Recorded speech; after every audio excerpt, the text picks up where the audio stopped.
안녕하세요. 이학권의 시사 칼럼입니다. 지금 저희는 이 한인 이민교의 그 물리적 한계, 한국어를 쓰고 한국 혈통을 가진 사람들끼리 모이고 또 한국 사람끼리만 사회적 활동을 하는 한국 커뮤니티는 어차피 쇠약하고 또 없어질 수밖에 없는 이런 물리적 한계를 맞이해서 그러면 한인교회는 없어지고 마는 것인가? 아니면 그럼에도 불구하고 이 한인교회는 사명과 하나님의 부르심이 있는 것인가 하는 것을 같이 보고 있습니다. 두말할 것도 없이 우리를 여기에 존재케 하셨다면 하나님의 부르심과 하나님의 뜻이 그곳에 있는 것이죠.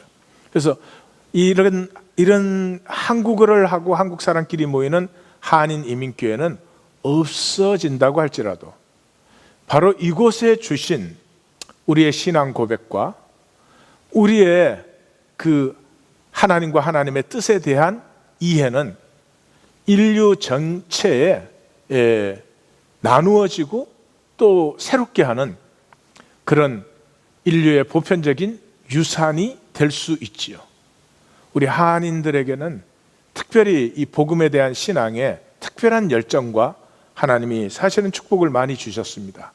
그러므로 여기 우리가 이민 초기에 그냥 모였다가 없어지는 이런 이민교회가 돼서는 결코 되지 아니하고 이 하나님이 주신 은사, 이 하나님이 주신 은혜들을 우리는 잘 가꾸어서 우리가 물리적으로는 한인 이민교회가 없다 할지라도 한인 교회의 영적인 유산이 이 인류 전체를 새롭게 하는 하나님의 뜻에 쓰임받도록 해야 된다 하는 것이죠.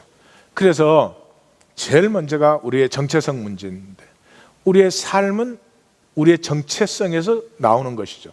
내가 누구라고 이해하느냐가 내 삶을 결정하는 것입니다. 그래서 성경의 가장 중요한 핵심, 특별히 구원의 핵심이라는 것이 하나님이 창조하신 내가 되고 그 나로 사는 것이 구원의 핵심입니다. 사도 바울이 고린도전서 15장에서 By the grace of God, I am who I am. 하나님의 은혜로 말미암아 나는 나됨을 누린다. 나는 나됨을 살아왔다.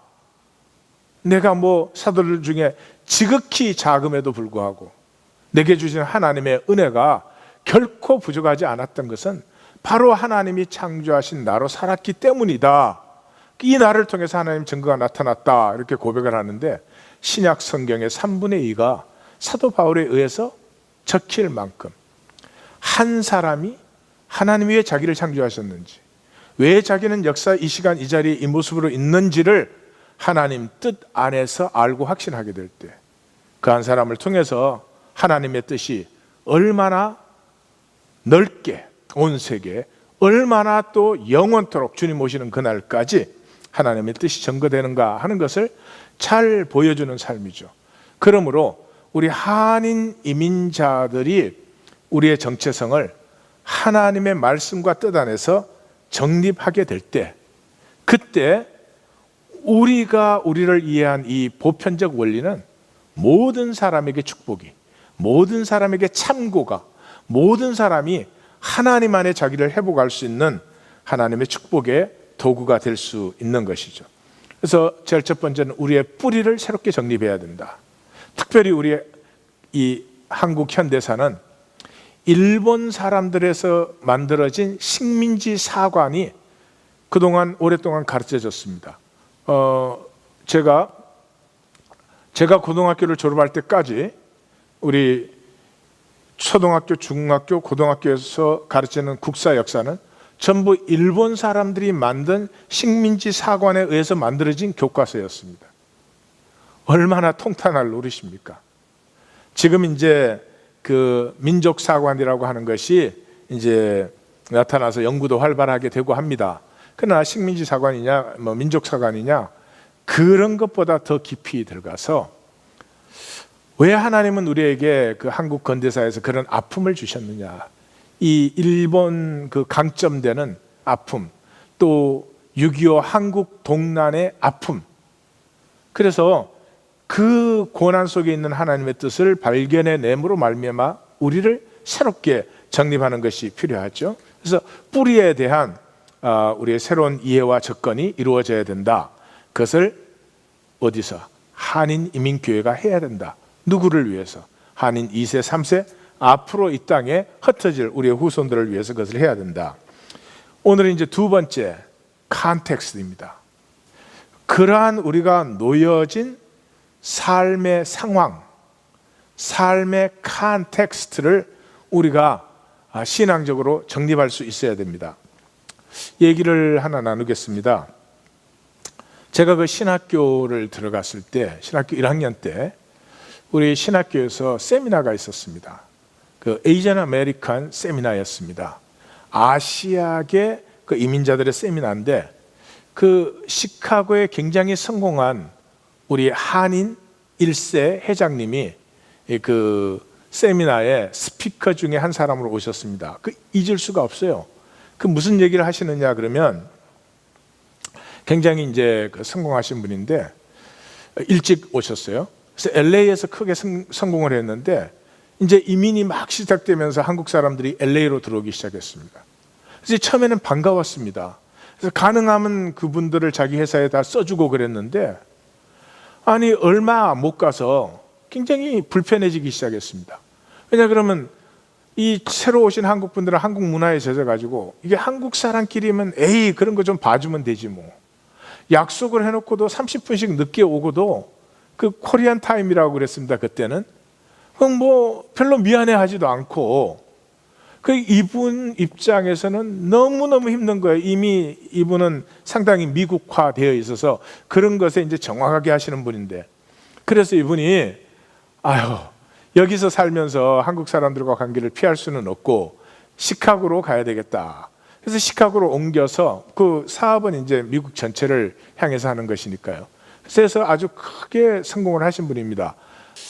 이분이 이제 그 크리스마스 때 그 시카고에 있는 그 고급 호텔을, 그 파리장을 렌트를 해가지고 자기들이 거래하는 회사의 중력들, 대부분이 백인들이죠, 를 초청해서 크리스마스 파리를 호스트한 것입니다. 아주 뭐 비싼 그런 파리를 연 것이죠. 그리고 초청받은 사람들은 다 오시면 무제한 먹고 무제한 마시고 무제한 즐길 수 있고 그러는 거죠. 그러니까 이분이 호스트로 그 파리장에 들었었습니다. 그런데 이분이 곧 눈치를 챘습니다. 자기 회사의 중력들, 백인들, 대부분 백인들, 또 굉장히 좋은 학교를 나오고 경력을 가진 그런 중력들입니다. 80년대 초반에 벌써 그 중력들은 뭐 그 연봉이 $500,000,000을 넘는 그렇게 많은 봉급을 지불하는 자기 중력들인데, 이 파리장에서 자기 이렇게 피하는 거예요. 예? 싹 마주칠만 하면 딴 데로 피하는 거죠. 처음에는 몰랐는데 곧 느끼기 시작했습니다. 그래서 이분이 뭔가 눈치를 챈 거죠. 그 자기 회사에서 그냥 같이 있을 때는 상관이 없는데, 이제 다른 회사에 그 백인 중력들이 많이 와 있는 자리에서 이 조그만한 노랑둥이 그 회장에게 굽실굽실하는 모습을 다른 친구들에게 보여주고 싶지 않은 거죠. 다 이해가 됩니다, 머리로. 그런데 가슴이 싸늘하게 식더랍니다. 그리고 눈물이 자꾸 나오는데 그를 참느라고 굉장히 고생을 했다고 그래요. 그 말씀을 하시는데 이분이 우시더라고요. 근데 그 사회학적으로 말하면 뭐냐 그러면, 세컨더리 릴레이션십은 있어요. 이 사람은 회장이고 고용했으니까 중력이고요. 근데 프라이머리 릴레이션십은 안 이루어지는 거죠. 인간 대 인간으로서의 관계. 우리 이민자들이 겪는 아픔 중에 하나입니다. 우리가 열심히 일하고 뭐 기술도 있고 뭐 능력도 있고 이러면 세컨더리, 펑셔널 릴레이션십은 있는데, 그렇다고 인간과 인간의 관계로서 깊어지는 것이 항상 같이 하는 것은 아니거든요. 예, 여기서 또 한 가지 우리가 이제 또 무시할 수 없는 것은 뭐냐 그러면, White Imperialistic Culture입니다. 아직은 미국이 누가 뭐라 그래도 백인 중심적입니다. 지금 흑인 오바마 대통령이 8년을 하고 나니까 이 백인들 중에 그것이 불만인 사람들이 많죠. 그게 지금 이번 선거에서 트럼프를 후원하는 걸로 나타나고 있습니다. 이게 어처구니 없는 일이죠, 사실은. 그럼에도 불구하고 이 백인들은 이게 우리의 나라고 자기 나라 분명히 아닙니다. 여기는 아메리칸 원주민, 미국 원주민들이 평화롭게 수천 년을 살아온 땅입니다. 그 길을 잔인하게 정복을 해놓고도 이 백인들은 이것이 자기들의 나라고 자기들의 땅이고 자기들이 주인이 돼야 되고 자기들 외에 유색인종이나 소수민족이 주인이 된다고 하는 것을 받아들이는데 상당한 거부감을 가지고 있는 것을 바로 그 시카고 회장님을 통해서 만나는 것이죠. 그게 좋다 나쁘다가 아닙니다. 그것이 바로 우리 이민 1세들은 우리끼리 모이니까 잘 못 느끼지만 2세, 3세는 이제 주류 사회 속에 나아가서 함께 살아야 되기 때문에 우리 2세, 3세들에게서는 피할 수 없는 현실이 되는 것입니다. 그러한 컨텍스트, 그러한 역사적 사회적 현상 속에 초대 사도 공동체의 그리스도인들이 그 로마 사회에서 앱슬론 마이노리티, 이 마이노리티 중에 마이노리티로 살면서 그 역사를 새롭게 했듯이 우리 역시 한인 이민자들은 마이노리티 중에 마이노리티입니다. 그런데 역사가 아놀드 토인비가 그런 말을 했죠. 이 역사를 새롭게 한 사람들은 항상 마이노리티였다고, 소수였다고. 왜냐 그러면 주류는 자기 헤게모니를 지키는 데 관심이 더 많이 있습니다.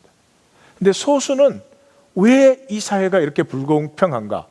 왜 이 사회는 이렇게 되어야 되는가? 하는 질문을 던지지 않을 수 없기 때문에 항상 이 소수들에 의해서 역사는 새로워져 왔다라고 말을 하고 있습니다. 그러므로 하나님의 뜻이 없었으면 우리가 이렇게 이민 왔을 리도 없고요. 하나님의 섭리 없이 우리가 이 사회에 이렇게 마이노리티로 여기에 있을 수도 없는 것이죠. 그러면 하나님이 그렇게 하셨다면 우리의 그 소수민족의 관점, 이 사회의 불공정성과 불평등성과 이 사회의 겉으로는 멀쩡한 것 같지만 산재에 있는 수많은 아픔과 불평등과 차별과 억누름과 이런 것을 볼 수 있는 자리에 있기 때문에 바로 그러한 곳에 하나님의 뜻, 하나님의 말씀, 하나님으로 다시 하나가 되는 이 복음의 가치관을 가진 사람들로 쓸 때 우리는 단순히 우리의 제한적인 그 실존의 자리를 넘어서는 것이 아니라 우리 자신을 회복하는 이 스트러글, 이 몸부림이 사실은 자기 자리를 찾지 못하고 자기가 자기 되지 못하기 때문에 너를 너로 존중해서 온 세계가 우리, 예수님이 가르치신 주님의 기도의 주제가 우리 아닙니까? 하늘에 계신 우리 아버지, 우리에게 일용할 양식을 주시고 우리 죄를 사하여 주시고 우리를 시험에 들지 말게 하옵소서. 나 하나라면 일용할 양식 기도할 필요 없죠. 이제 뭐 너무 먹어서 문제죠. 그런데 우리에게 일용할 양식을 주시옵소서가 우리의 기도라면 지금 이 시간도 세계의 3분의 1은 배가 고픈 채로 잠자리에 듭니다. 기도 멈출 수 없죠. 우리가 되기 위해서는 내가 나 될 수 있어야 너를 너로 존중하고 우리가 이루어지는 것이죠. 그래서 우리 이민 교회에 주어진 하나님의 사명은 결코 가볍지 아니하다. 단순히 교리를 가르치는 것이 아니고요. 역사를 재해석하고 하나님의 말씀과 뜻과 섭리 안에서 우리의 상황을 새롭게 재조명해서 우리가 나눌 수 있는 인류적인 유산을 같이 나누어짐으로 한인 이민교회가 물리적으로 사라진 뒤에도 영적으로 온 세계를 축복하는 그런 교회로 나아가야 됩니다. 다음 시간 계속해서 우리 나누도록 하겠습니다. 지금까지 이학권의 시사 칼럼이었습니다.